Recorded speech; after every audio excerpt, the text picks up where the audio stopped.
जिस तरह मेवात में हिंसा हुई है, उसके बाद पिछले 4-5 दिन से पूरे हरियाणा में और खासकर गुड़गांव में अब दंगे हो रहे हैं। लोगों को धमकाया जा रहा है कि आप जगह छोड़ के चले जाओ, और कई हजार लोग यहाँ से पलायन कर रहे हैं। हिंदू नूह से पलायन कर रहे हैं, मुस्लिम गुड़गांव से पलायन कर रहे हैं। ये हमारे हरियाणा प्रदेश के लिए अच्छा नहीं है और ये सरकार का पूरी तरह फेलियर है। जिस तरह मुख्यमंत्री ने एक बयान दिया है कि पुलिस सबकी प्रोटेक्शन नहीं कर सकती, तो क्या पुलिस सिर्फ नेताओं की प्रोटेक्शन करने के लिए बैठी है और जनता कहाँ जाएगी? जनता गरीब से गरीब लोग हैं जो आज डरे हुए हैं, जो कहते हैं कि हम 4 पैसे कमाने के लिए अपने गरीब गांव को छोड़ के, वहाँ कुछ नहीं है, वहाँ वापस जाने के पैसे नहीं हैं, उनको यहाँ से काम करने का मौका नहीं मिल रहा, वो अपने बच्चों का पेट कैसे पालेंगे? तो इस तरह की जो नफरत और की आग में और ये सांप्रदायिकता की आग में जो प्रदेश को झोंका जा रहा है भाजपा सरकार द्वारा, ये बहुत ही शर्मनाक है। आपको पता है सेंटर में भी भाजपा है और मणिपुर में भी भाजपा है और हरियाणा में भी भाजपा और सभी प्रदेश जल रहे हैं।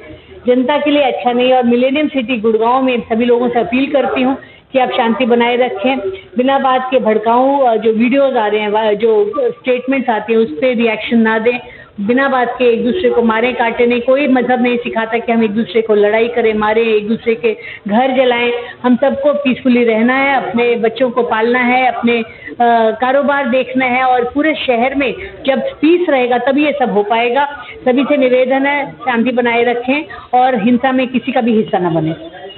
जैसे कि आप जानते हैं इस मामले को लेकर के आम आदमी पार्टी की तरफ से जो बयान आया वो काफी बाद में आए हैं, तो आप इस बारे में क्या कहेंगे? पहले 2 दिन तो किसी को पता नहीं था हुआ क्या है, और अब जो जिस तरह से सीएम का बयान आया, डिप्टी सीएम का बयान आया और होम मिनिस्टर अनिल विज जी का आया, उसके बाद राव इंद्रजीत का आया, तो साफ दिख रहा है कि सरकार में आपस में राजनीति चल रही है। जेजेपी और बीजेपी एक दूसरे को उल्टे सीधे बयान दे रहे हैं।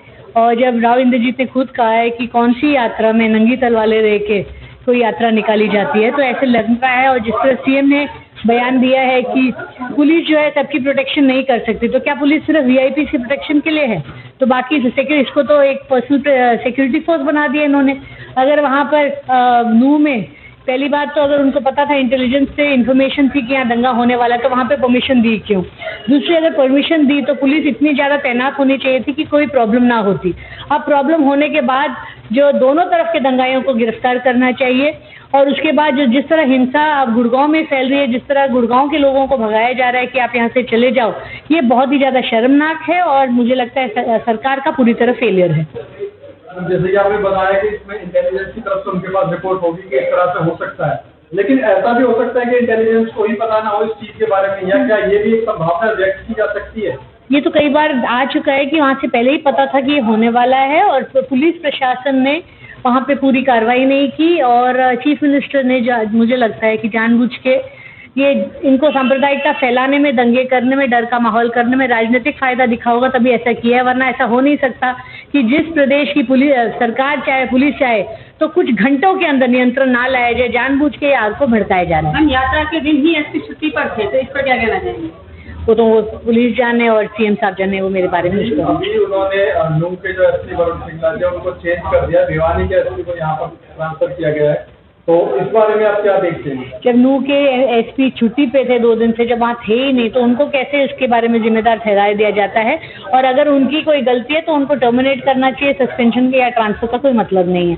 मुझे लगता है सरकार जो है अपनी जिम्मेदारी से भाग रही है। अगर सरकार को लोगों ने चुना है कि आप हमें पीस और सेफ्टी दे सकती हैं और अगर आप वो देने में असफल हैं तो आपको रिजाइन कर देना चाहिए। मुख्यमंत्री को इलेक्शन आज ही डिक्लेयर कर देने चाहिए, इस्तीफा दे के, ताकि फिर जनता ऐसी सरकार चुन सके जो उनको सेफ्टी दे सके, एक अच्छा माहौल दे सके और डर का, ये जो नफरत का माहौल है, वो खत्म हो। आज जुम्मे की नमाज जो है वो अता नहीं की गई थी बाहर, ना ही पुलिस थानों में, ना ही मस्जिदों के अंदर, तो इस बारे में आप क्या कहेंगे? आज जो कमेटी बन चुकी है गुरुग्राम, आज कई जगह मैंने ये पढ़ा था कि जो नमाज के लिए वहाँ पर पुलिस तैनात है ताकि कोई अनटूवर्ड इंसिडेंट ना हो। अभी तक ऑलरेडी 3:30-4 बज रहे हैं, तो कहीं से इन्फॉर्मेशन आई नहीं है कि कुछ हुआ है।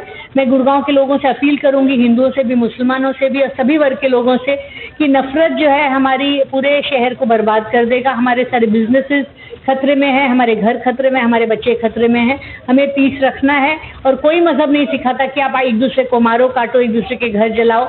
हम सबको अगर प्रदेश को एक डेवलप नेशन बनाना है, अगर प्रदेश को तरक्की की राह पे ले जाना है, तो ये भड़काऊ, ये हिंसा, ये सब छोड़ना पड़ेगा और एक अच्छा इंसान बनना पड़ेगा।